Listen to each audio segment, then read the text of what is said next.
Gano gabadde ganchukwe eri buli omu hajati gakusanzeewo okugamba nti Ismail Access avudde mu bulamu bwe. Nabadde waka nasangiddwa ndi mulwadde. Nabadde ku ssimu naye nga ndaba mukwano gwange gwe sisuubira kunkubira ssaawa eyo ng'akuba essimu naye sisooka gikwata.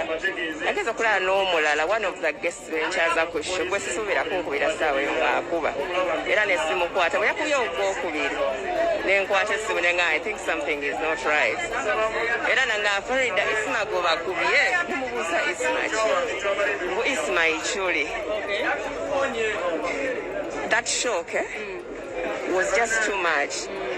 Kati nenkola ki nenkwata essimu actually ndoza nakubidde Bruno cause nadde mmanyi balina okuba bonna that time.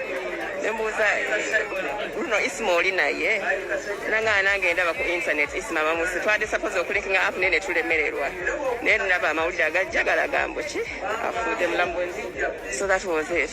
And okunanga ogenda ku internet nga everywhere it was terrible. Nenyambala nfuluma nengamba nenfuluma ndagawa neyambula nenzirawo nensula nengakanide na details okuziika. So how close has Isma been to you obulamu bwo nga Faridah Nakazibwe obadde ekika ky'omukwano nti omukubirako n'omanya ne kyeyalidde oba olwawo omuwuliza? Isma ye muntu abadde concerned every time nga ekintu bwe kikutuukako n'akiraba he will call immediately. Nakubuuza Faridah bibadde bitya yoke nemuga Isma ndi yoke kibadde bwekikema faayo nze ndi magyeego wendye omanyi omuntu nga yeewa obuvunaanyizibwa ku ggwe nga naye wafuna that comfort nga n'omuntu bwakukyokozega oyo simufaako Isma n'amukolako. So he was such a darling friend, very caring.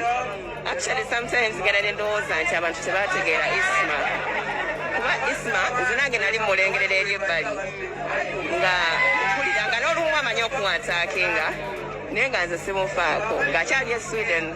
So bwe yakomawo e Uganda yanjogerayogerangako nnyo naye omuntu n'aŋŋamba he's trying to provoke you into posting him. Kati bwe nategeera bambi ku mboozi ye ey'okudda he came with nothing ate nga yagenda n'essuubi lingi engamba I think his story will be inspiring. Ne tumukyaza and that is where the connection started. First he started by apologizing. Nambuulira nanga Faridah oluusi tuboogerako si tubalinako any problem naye naku twagalako essaawo kati gwe erinnya lyo twakimanya mbuliwulikika abantu balaba erinnya lyo bakola ki they pay attention. So lusitwetesanga ne ffenge ne tugamba muki katwogere ku Faridah tulabe era ne tufuna likes ne following biki. So nze ntegeera mangu